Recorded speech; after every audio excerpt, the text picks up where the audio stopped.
back to my channel. I just finished watching American Murder, The Family Next Door. Overall, I think you should definitely watch it.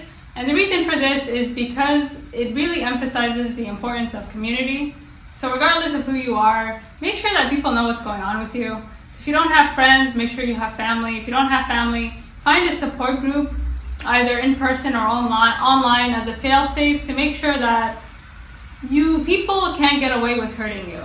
So the way this documentary is structured is it takes this archive of information from the police investigation, from friends, from family at the time of the murder, and places it in chronological order to show what led up to this family annihilation.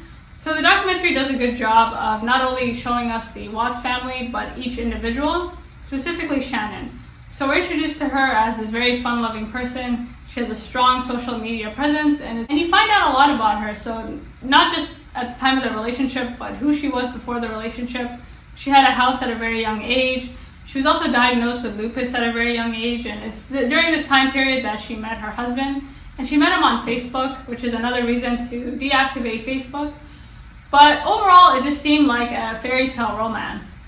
But of course it wasn't. So the way her relationship deteriorated, like there's audio recordings of her talking to her family, to her friends, and I really like the contrast between this personal information to the clips you see of the police investigation and how they ended up getting a confession out of him. But what I got out of all this is basically if you feel like something's wrong or you feel like something's off, something is wrong and something is definitely off. So she kind of is trying to reconnect with him in different ways. And again, during this whole time, she's communicating with people and letting them know kind of what's going on with her.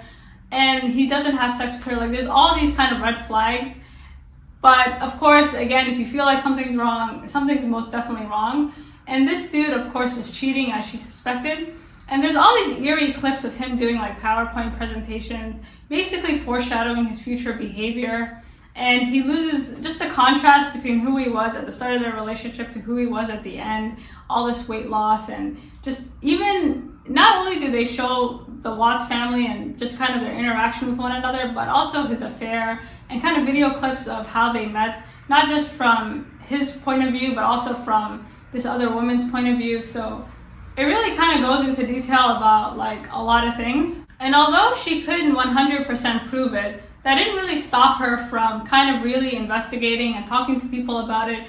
So by the time she disappeared, everybody in her community knew that there was something wrong right off the bat, not only with just the situation, but with her husband, right? Like there's this one clip of this guy right off the bat saying there's something off about him, like I don't trust him at all. And the way he tried to blame her at the end, saying that she killed the kids and the reason that he killed her was because, like trying to justify it, again, it speaks to the importance of community because everybody around her was like, she would never do that, like really kind of contradicting every story this crazy man tried to concoct.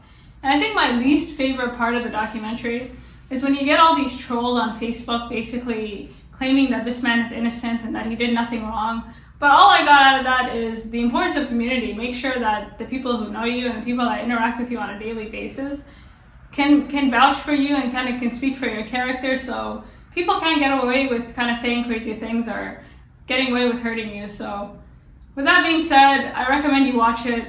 It's a trigger warning, so if you are familiar with this type of topic, then definitely do not watch it. Overall, I enjoyed it. I thought it was very informative, and it was a really good reminder, again, of just communication. And make sure you're talking to people, regardless of who you are, and finding people to talk to. So yeah, it hit me in a lot of different ways, and it's a roller coaster of emotions.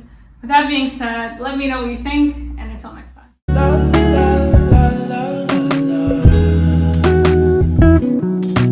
Let her know, I gotta let her know that she my white horse, she my medical, she like my baby mama, know how to